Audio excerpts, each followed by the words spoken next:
of Radolf and Rocky and Lost Horizon and Muspelspark, who is being introduced tonight as Bizaran.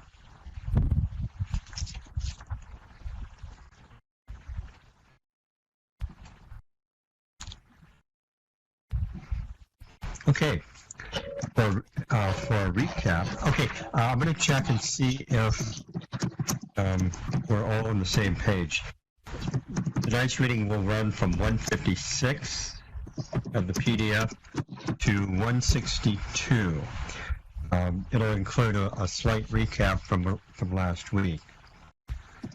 So, through some trickery and conjuring of a rhino, Harold and Belphoebe rescue Chalmers, Dolan, and Article. A tentative truce is managed as Belphoebe and Article depart from Harold, Chalmers, and Dolan. Harold has learned Belphoebe's unicorn call with plans to meet her later. Dolan is pacified by Shay and Chalmers with their suggestions on how the magicians can overcome Gloriana's court. So we now recount that conversation from the bottom of page 156. When Shay cuts in,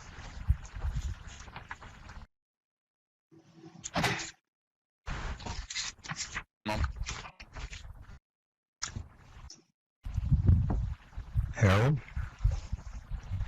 Yeah, just one sec, sorry.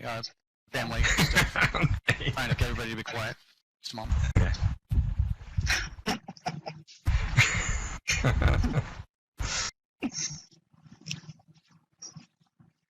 Okay. Sorry, one moment.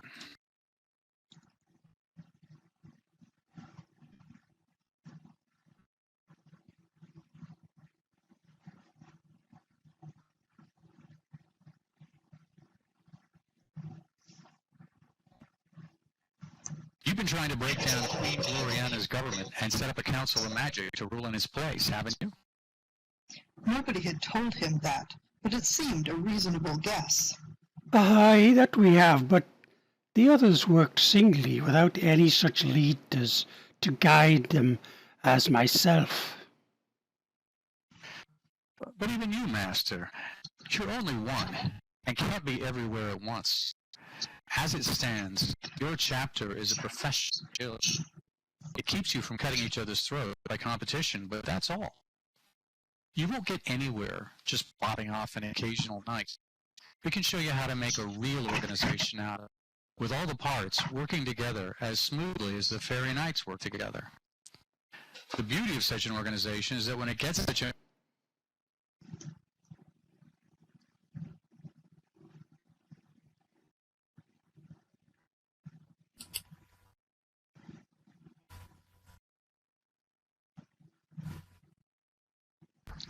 I believe Radolf is, cut out. Yes, I don't hear him either.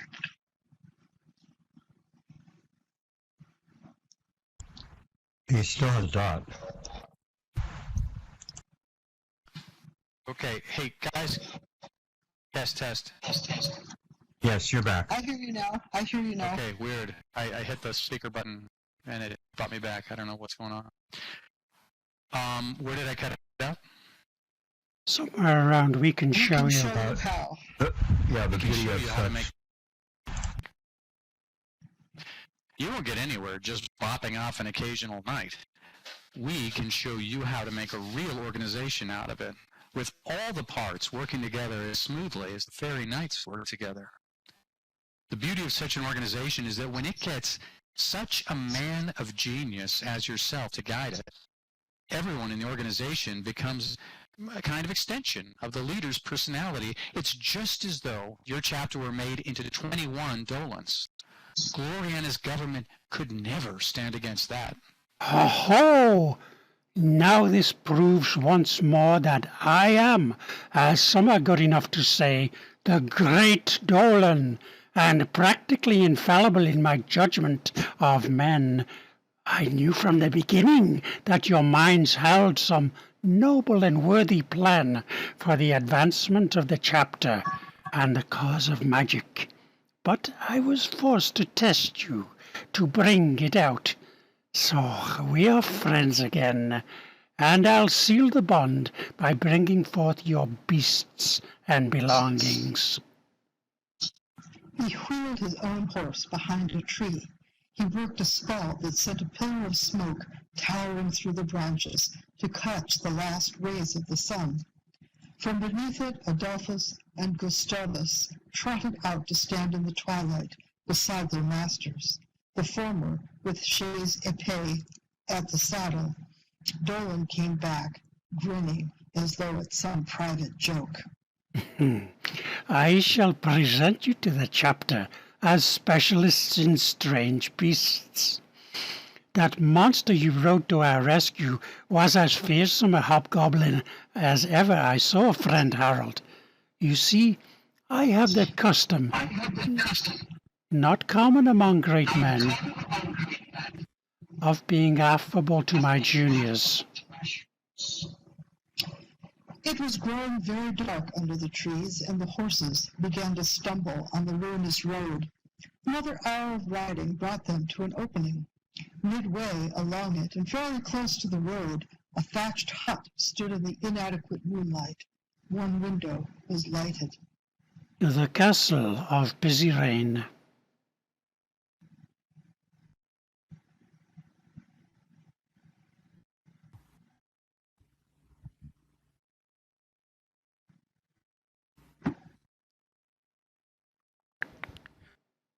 It seems somewhat exiguous. Ho, you know not our Archmage, who is master of show and illusion, and sets such girls to catch the unwary. Do but watch. As Doran spoke, the moon was blotted out.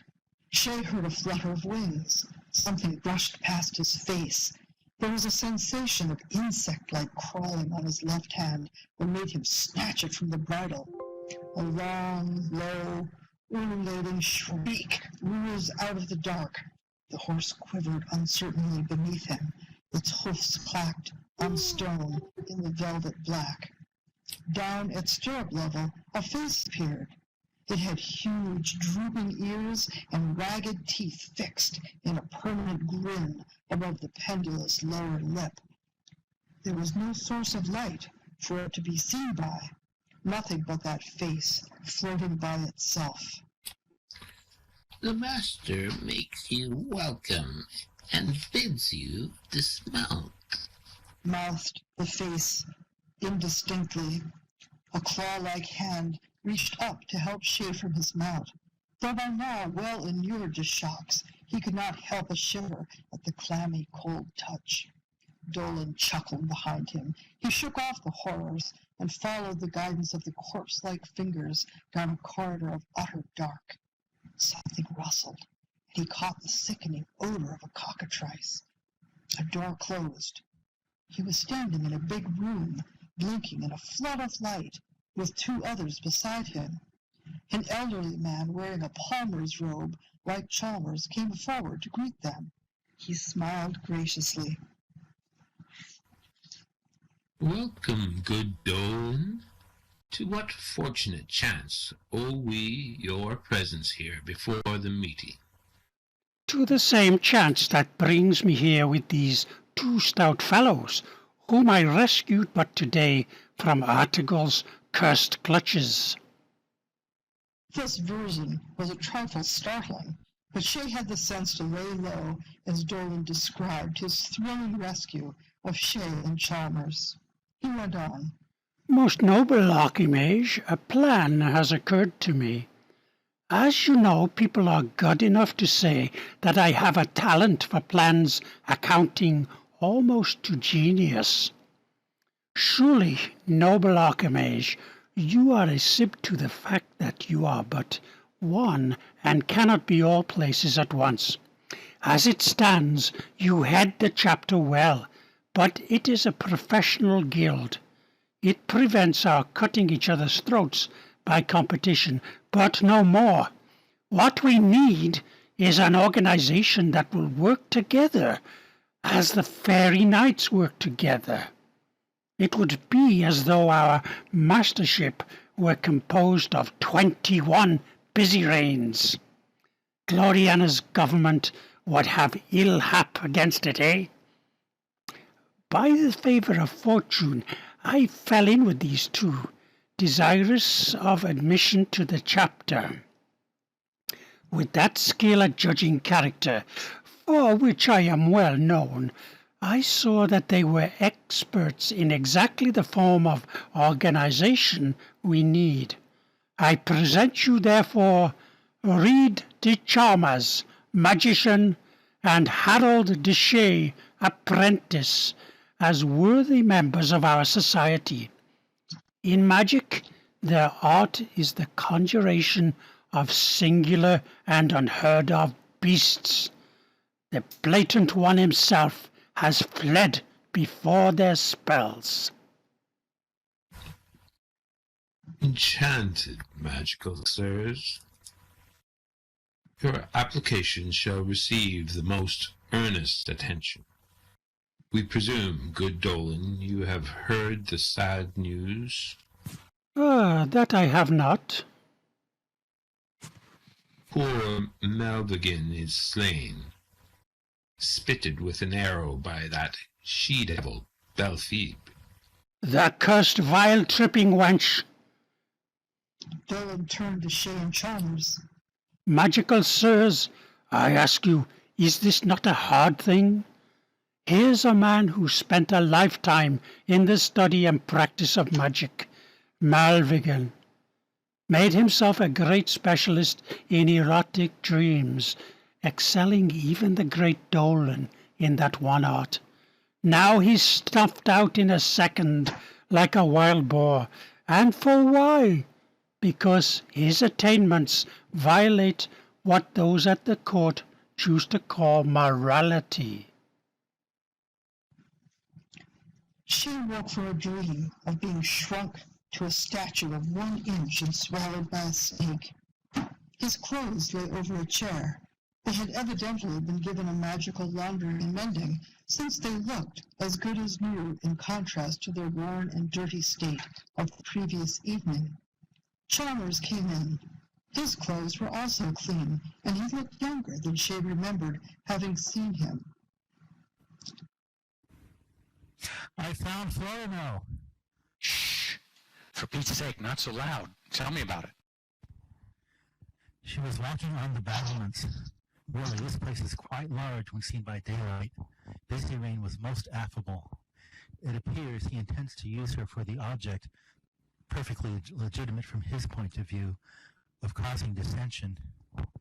Okay, Doc. Okay, I get it. You're all excited. What did you really find out? Who is this Florimel anyhow? She was manufactured out of snow by a person called the Witch of Rafleia as a duplicate or double of the genuine Florimel, who seems to have disappeared. Busy Rain tells me it is at least theoretically possible to find a magical spell that will endow her with a genuine human body. He was most kind. Most kind. I'm afraid we may have misjudged. Yeah, he promised he'd help you fix her up, I suppose.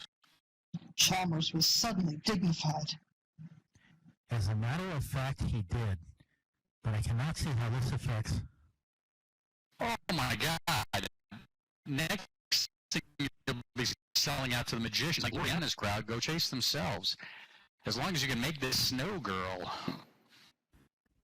That's not fair, Harold. After all, you were the one who insisted that we go ahead with our campaign when I was willing to... Yeah? Who had the bright idea of getting pally with the magicians in the first place? Who got up this marvelous plan? Young man, let me tell you that you're grossly unreasonable as well as grossly reckless. You placed us in one predicament after another by getting into fights for no good reason.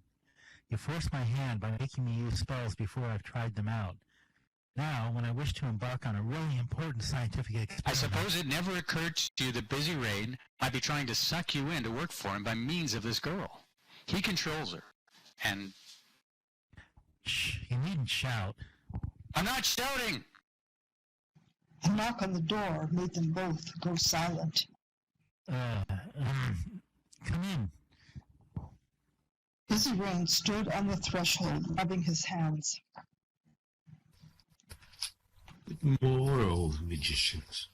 Oh, magical sirs, we heard your conversation, and bethought us there might be something our humble household might supply, or our feeble powers obtain for your use.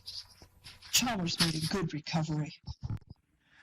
We were wondering, you know, the job of providing organization requires a special methodology, the science of combinational magic.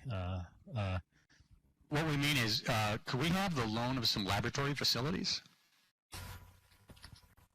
Oh, certes, that lies within our gift. We have a disused chamber that would admirably serve. A few prisoners, even, on which you may experiment. We shall be happy also to furnish you with a cockatrice, if your honours will have the goodness to follow our poor person. When the head enchanter had left them, Shay and Chalmers drew deep breaths. They had watched him for the least sign of suspicion, but he had displayed none so far. Let me offer my apologies for my hastiness. That's all right, Doc. I shouldn't have flown off the handle. And I'm sorry for running you ragged by being reckless. They shook hands like a pair of shame-faced small boys. What's the program now? Well, I'd like to restore Florimel, that is, to give her a human body. Also, she might not find a person of my years peculiarly congenial. I observe Busy Rain is able to assume almost any age he wishes. Shay had started to laugh, but stopped as Chalmers gave him a hurt look. After all, Harold, what's so heinous about wishing to be young? It isn't that, Doc. I just remembered something you said about amorous adventure having few attractions for a person of your age. Chalmers smiled in mild triumph. You forget that if I succeed in the rejuvenating process, I shall no longer be a person of my age.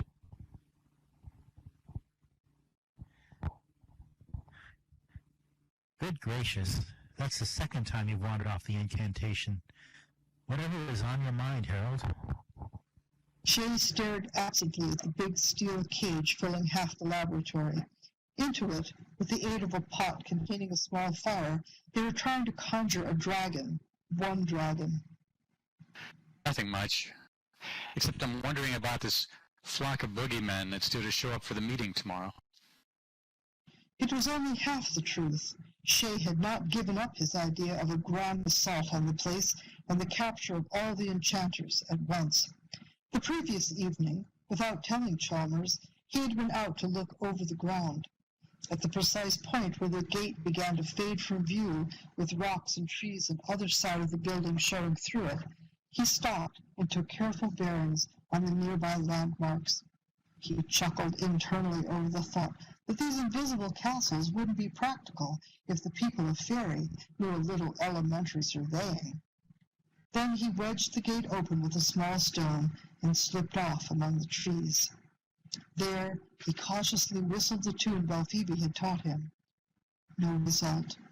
He went through it a second time, and a third, wondering how long it would be before his absence were noticed.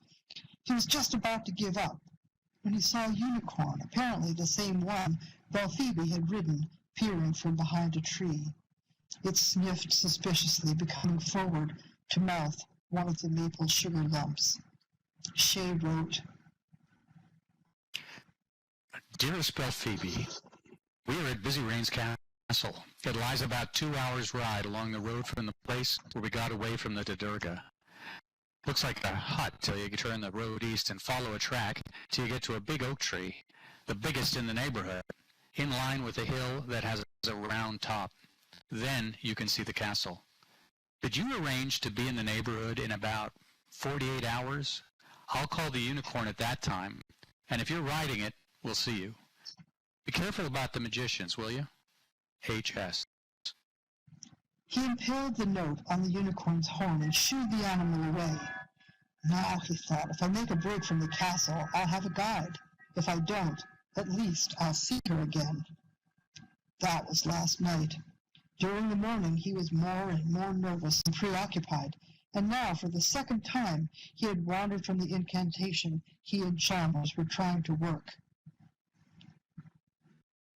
Nothing much. He had answered Chalmers' inquiry. Chalmers glanced at him shrewdly and hummed. Hey-dee, hey-dee, misery me, lack-a-day-dee-dee. He sipped no sup and he craved no crumb as he sighed for the love of a lady. Shay looked at his partner sharply, but Chalmers' expression was bland. What did he suspect? Chalmers was wrapped up in the task. Now, let's try again. By Fafnir and Python, Midgard, Zormir, and Young. The incantation rolled out. The smoke from the fire in the cage thickened, and the amateur enchanters went on, ready to yell the counterspell Chalmers had worked out if the thing got out of hand. It was a variant on the original dragon spell, with wording and preparation slightly changed. There was a shrill metallic hiss and a minor convulsion in the smoke. The incantation stopped. The incantators stood gawping. They had produced a dragon all right. One dragon, not 100. But this dragon was 10 inches long with bat wings and a prominent sting on the end of its tail. It breathed fire.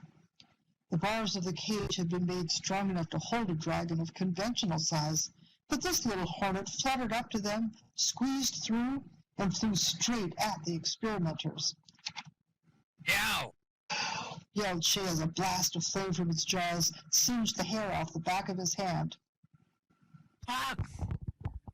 Shrieked Chalmers as the sting got him in the ankle. They tumbled over each other and dashed around the laboratory. Shay brandishing his épée and Chalmers swinging a pestle. The dragonlet dodged past them and flew through the door into the corridor.